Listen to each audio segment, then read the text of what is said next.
Hello students, आज का lesson solid state और उसमें ले रहे हैं हम न्यूमेरिकल्स जो कि बेस्ड हैं एनसीईआरटी पे। ओके बेटा, तो फर्स्ट वन मैं क्वेश्चन पढ़ रही हूँ, उसको समझिएगा। जब क्वेश्चन क्लियर होगा तभी आप उसका सोल्यूशन निकाल पाओगे। ठीक है बेटा, तो question is silver crystallises in FCC lattice if edge length of the cell is 4.07 into 10 raised to the power minus 8 centimeter and density is 10.5 grams per centimeter cube.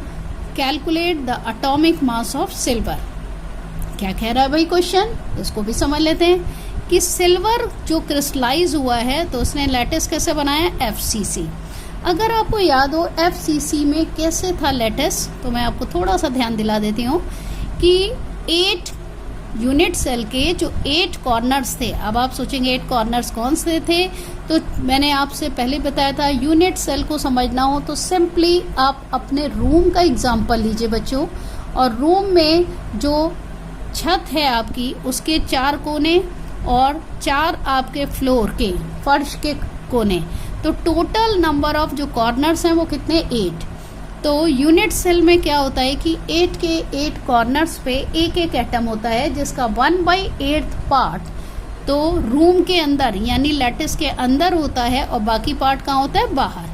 ठीक है, तो 8 कॉर्नर्स पे जब 1/8 पार्ट आप मिलाते हो तो टोटल नंबर ऑफ एटम हो जाता है 1। अब FCC में क्या होता है, हर फेस पे एक एक एटम होता है और फेस कितने होते हैं बच्चों, 6। जब एटम फेस पे होता है, क्योंकि स्फेरिकल इन शेप है, गोल है, तो आधा पार्ट तो लैटिस के अंदर आता है और आधा बाहर। तो 6 फेस पे जब हम 6 एटम्स लेते हैं तो हर एक एटम का कितना पार्ट हुआ अंदर, 1/2। तो यानी टोटल नंबर ऑफ एटम्स हो गए FCC पे 3 और 1 हुआ था कॉर्नर पे, तो total number of atom FCC में कितने होंगे, 4। If edge length of cell is this, अगर उसकी जो साइड दी है सेल की, ठीक है, वो कितनी है 4.07 इंटू 10⁻⁻8 सेंटीमीटर और डेंसिटी है 10.5 ग्राम पर सेंटीमीटर क्यूब। आपको बताना है एटॉमिक मास। ठीक है, अब इसमें देखिएगा FCC में नंबर ऑफ एटम जिसको हम Z से प्रेजेंट करते हैं वो हो गए 4। एज लेंथ स्मॉल a वो भी गिवन थी।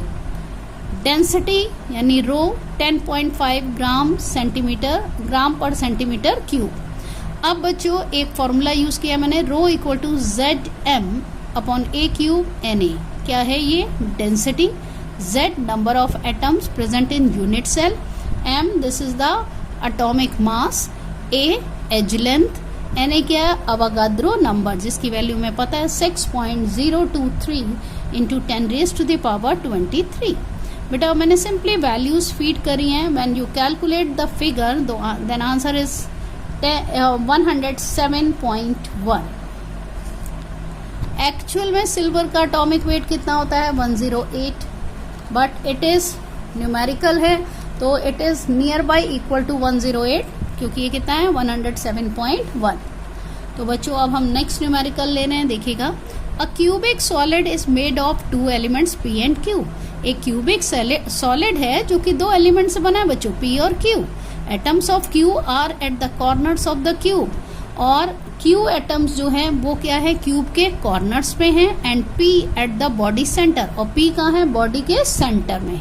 यानी कि यूनिट सेल कैसी हो रही है बेटा, BCC।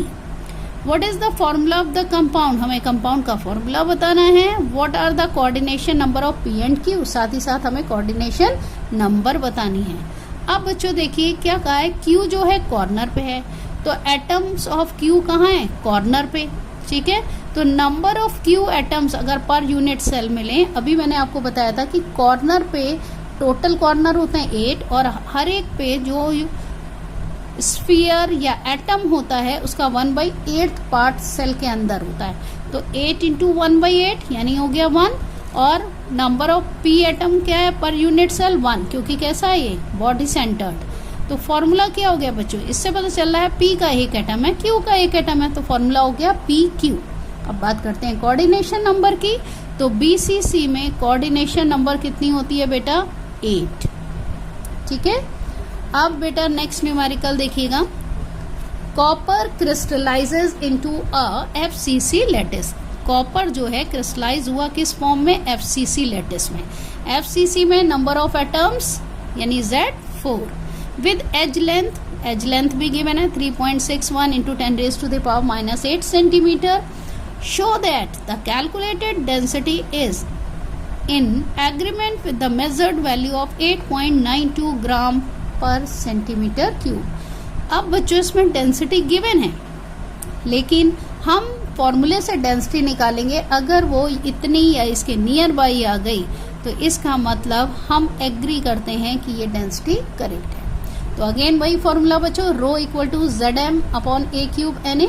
Z number of atom, M atomic weight, A edge length, NA Avogadro number. मैंने Z की जगह रख दिया 4। एटॉमिक वेट ऑफ कॉपर 63.5 मैंने फीड कर दिया। A गिवन थी 3.61 इंटू 10⁻⁻8 क्यूब कर दिया और मल्टीप्लाई कर दिया Avogadro number, it mean 6.023 into 10⁻23। बच्चों जब आप इसको कैलकुलेट करोगे तो आंसर इज 8.97 ग्राम पर सेंटीमीटर क्यूब। अगर आप देखो तो क्वेश्चन में था 8.92 ग्राम पर सेंटीमीटर क्यूब, ये है 8.97 ग्राम पर centimetre cube. Near by same है, तो इससे ही क्लियर हो गया कि वी एग्री कि ये कैसा लैटिस है? FCC। तो बच्चों नेक्स्ट न्यूमेरिकल देखते हैं। Analysis shows that nickel oxide has the formula nickel 0.98, oxygen 1.00। What fraction of nickel exists as Ni2+ and Ni3+ ions? क्या कह रहा है क्वेश्चन, ध्यान दीजिएगा। निकेल ऑक्साइड का एक फॉर्मूले की एनालिसिस की गई, तो फॉर्मूला निकला Ni निकेल कितना 0.98 और ऑक्सीजन है 1.00। हमें ये बताना है कि इसमें निकेल ऑक्साइड में कितना निकेल जो है निकेल 2+ आयन के फॉर्म में और कितना निकेल ऐसा है जो निकेल 3+ के फॉर्म में है। ठीक है बच्चों, अब हम क्या कर रहे हैं देखिएगा। ऑक्सीजन था हमारा 1.00, मैंने ऑक्सीजन को कंसीडर किया है कितना? Number of oxygen atom 100। तो नंबर ऑफ निकेल एटम कितने होंगे बच्चों? ये 0.98 था तो ये हो गया 98, क्योंकि ये 1.00 को जब मैंने 100 करा यानी मल्टीप्लाई कर दिया 100 से, तो इसको भी मैंने कर दिया, ये हो गया 98।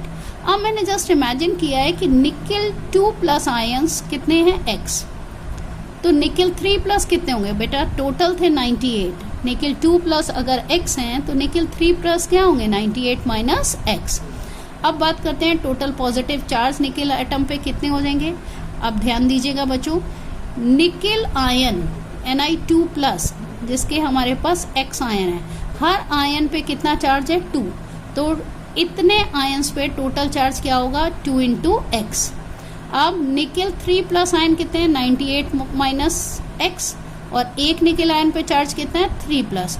तो टोटल निकेल आयन पे इस पे चार्ज क्या होगा? 3 इंटू 98 माइनस X। अब बच्चों हमें पता है किसी भी कंपाउंड में number of positive and negative charge must be same.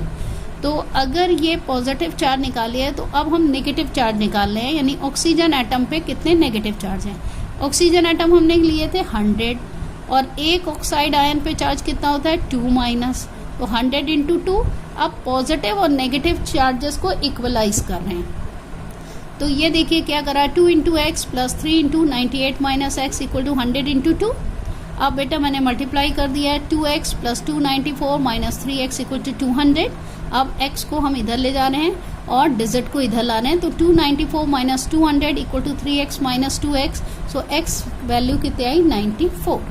अब बच्चों निकेल आयन का परसेंटेज निकालेंगे। नंबर ऑफ निकेल आयन तो पता चल गया कि 98 में 94 है, तो परसेंटेज कैसे निकालते हैं? जिस चीज़ की परसेंटेज निकालने हैं उसकी value upon total value multiplied by 100। तो 94 एटम्स हैं निकेल आयन के, निकेल 2+ आयन के। टोटल कितने हैं? कितने थे? 98 और मल्टीप्लाई करा 100 से, कितना है? 96%। अब बच्चों निकेल 3+ आयन चाहें तो हम इसी तरह फॉर्मूला बना लें, तो क्या होगा? 4 इंटू 100 अपॉन 98। और दूसरा पैटर्न है टोटल परसेंटेज 100 होता है, अगर हम इसका परसेंटेज माइनस कर दें तो डायरेक्टली हमें निकेल 3+ आयन का परसेंटेज मिल जाएगा। बच्चों एक न्यूमेरिकल मैं और ले रही हूँ आज, देखिएगा। Ferric oxide crystallises in a hexagonal close packed array of oxide ions with the out of every 3 octahedral holes occupied by Fe3 plus ions. Derive the formula of ferric oxide. क्या कहा जा रहा है? कहा गया है कि फेरिक ऑक्साइड कैसा है? हेक्सागोनल क्लोज पैक्ड, यानी कि HCP स्ट्रक्चर है इसका, ठीक है। और उसमें जो ऑक्टाहेड्रल होल्स हैं उसके, यानी वॉइड्स, उनके 2 वॉइड्स में कौन है? फेरिक आयन ने पहले ही ऑक्यूपाई कर लिए। अब हमें फॉर्मूला बताना है फेरिक ऑक्साइड का। बच्चों मैंने कैसे किया देखिए, पहले सपोज कर लिया ऑक्साइड आयंस कितने N। हमें पता है जितने ऑक्टाहेड्रल वॉइड्स होते हैं वो कितने होते हैं? नंबर ऑफ एटम्स के इक्वल होते हैं, तो मैंने N लिया। और अगर टेट्राहेड्रल होते हैं तो आपको याद होगा 2N होते हैं। यहाँ ऑक्टा की बात है इसलिए N। तो space occupied by ferric ion in octahedral voids कितना था? 2/3 क्वेश्चन में गिवन है, ठीक है। 2/3 क्यों किया अब ये भी समझ लीजिए। 2 होल्स ऑक्यूपाई किए फेरिक आयन ने, और टोटल ऑक्टाहेड्रल वॉइड्स कितने होते हैं? 3। तो ये हो गया बच्चों 2/3। तो नंबर ऑफ फेरिक आयंस क्या होगा? 2/3N, क्योंकि हमने कंसीडर किया टोटल एटम्स कितने हैं? N, ठीक है। आप रेशियो ले रहे हैं फेरिक आयन और ऑक्साइड आयन में, क्या होगा? 2N/3 और रेशियो N। अब इसको सॉल्व करने का तरीका क्या होता है बच्चों? जो ये डिनोमिनेटर होता है इससे इसको मल्टीप्लाई कर देते हैं। तो ये क्या होगा? 2N/3N। N हटा दीजिए तो रेशियो हो गया 2:3। तो फॉर्मूला फेरिक ऑक्साइड का क्या हो गया बच्चों? फेरिक आयरन कितना? 2, ऑक्सीजन 3, तो Fe2O3। Thank you.